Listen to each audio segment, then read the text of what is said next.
ഇതുമായി ബന്ധപ്പെട്ട് ശബരിമല സ്വർണ്ണപ്പാളിയുമായി ബന്ധപ്പെട്ടുള്ള റിപ്പോർട്ട് ദേവസ്വം ബെഞ്ച് ഹൈക്കോടതിയിലെ ദേവസ്വം ബെഞ്ച് നടപടികൾ ആരംഭിച്ചിരിക്കുകയാണ്. SIT അന്വേഷണ സംഘത്തലവൻ ഹൈക്കോടതിയിൽ എത്തിയിരിക്കുകയാണ്. മുസ്തഫ വിവരങ്ങൾ നൽകാനുണ്ട്. മുസ്തഫ, കോടതി നടപടികൾ ആരംഭിച്ചോ? എന്താണ് ഇപ്പോൾ നടന്നുകൊണ്ടിരിക്കുന്നത്?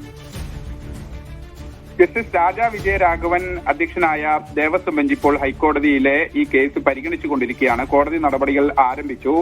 നടപടികൾ ആരംഭിക്കുന്നതിന് മുമ്പ് തന്നെ SIT അന്വേഷണ സംഘത്തലവൻ SP IPS S ശശിധരൻ ഉൾപ്പെടെയുള്ള അദ്ദേഹത്തിന്റെ നേതൃത്വത്തിലുള്ള സംഘം ഹൈക്കോടതിയിൽ കോടതി മുറിയിൽ ഹാജരായി. അദ്ദേഹം ഇപ്പോൾ ജഡ്ജിയുമായുള്ള സംഭാഷണത്തിന് ആയിട്ടില്ല. അതിനു മുമ്പ് ഇപ്പോൾ ശബരിമലയിലെ ചീഫ് വിജിലൻസ് ആൻഡ് സെക്യൂരിറ്റി ഓഫീസറാണ് ഇപ്പോൾ കോടതിയിൽ ഈ വിവരങ്ങൾ ജഡ്ജിയുമായി പങ്കുവെക്കുന്നത്.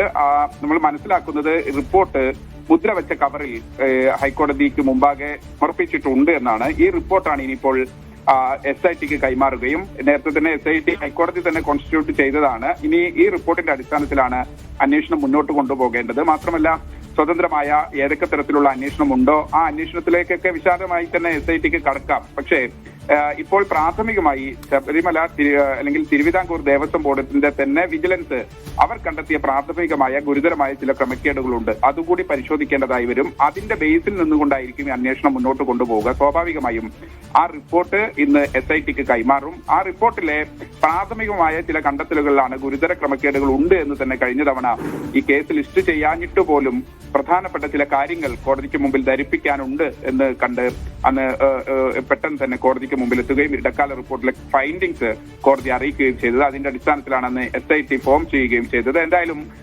അല്പസമയത്തിനകം ഈ വിഷയവുമായി ബന്ധപ്പെട്ട നടപടികൾ പൂർത്തിയാകും.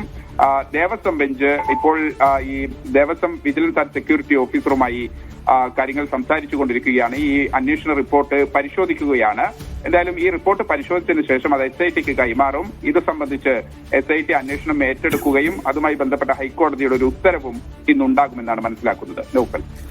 യെസ്, കോടതിയിൽ നടപടികൾ ആരംഭിച്ചിരിക്കുകയാണ്. ദേവസ്വം വിജിലൻസ് ആണ് ഈ റിപ്പോർട്ട് മുദ്രവെച്ച കവറിൽ കോടതിയിൽ നൽകിയിരിക്കുന്നത്. ദേവസ്വം ബെഞ്ചാണ് നടപടികൾ ആരംഭിച്ചിരിക്കുന്നത്. SIT സംഘത്തലവനും ഇപ്പോൾ കോടതിയിൽ എത്തിയിട്ടുണ്ട്. അതായത് ഈ വിജിലൻസ് നൽകിയ റിപ്പോർട്ട് കോടതി സ്വീകരിച്ചിരിക്കുന്നു. കോടതി ഇനി അത് പ്രത്യേക അന്വേഷണ സംഘത്തിന് കൈമാറുകയും അന്വേഷണ സംഘം അതുവെച്ചുള്ള തുടരന്വേഷണം നടത്തുകയും ചെയ്യും എന്നുള്ളതാണ് പ്രൊസീജിയർ. ആ പ്രൊസീജിയറിലേക്ക് കടക്കുകയാണ്. RV സനൂപ് കൂടി തിരുവനന്തപുരത്ത് നിന്ന് വീണ്ടും ചേരുന്നുണ്ട്. സനൂപ്, ഈ അന്വേഷണ റിപ്പോർട്ട് എന്നുള്ളത് വളരെ പ്രധാനപ്പെട്ടതാണെന്ന് നമുക്കറിയാം. പക്ഷേ ഇത് നടക്കുന്ന ഒരു വിഷയം ഈ റിപ്പോർട്ടിലും അതോടൊപ്പം തന്നെ പുതിയ രാഷ്ട്രീയ ആരോപണങ്ങളുമൊക്കെ ഉദ്യോഗസ്ഥരിലേക്ക് മാത്രം ഒതുങ്ങുന്നു എന്നുള്ളൊരു ആരോപണം ഒരു ഭാഗത്ത് നിലനിൽക്കുന്നുണ്ടല്ലോ. ദേവസ്വം ബോർഡ്, അന്നത്തെ ദേവസ്വം ബോർഡിന്, അന്നത്തെ ദേവസ്വം മന്ത്രിക്ക്, ഇവർക്കൊക്കെ ഇതിൽ ഉത്തരവാദിത്വമുണ്ടല്ലോ. ഈ വിജിലൻസിന്റെ അന്വേഷണം ദേവസ്വം ബോർഡിലേക്കും തുടർന്ന് അതിന് മുകളിലേക്കും എത്തിയിട്ടുണ്ടോ?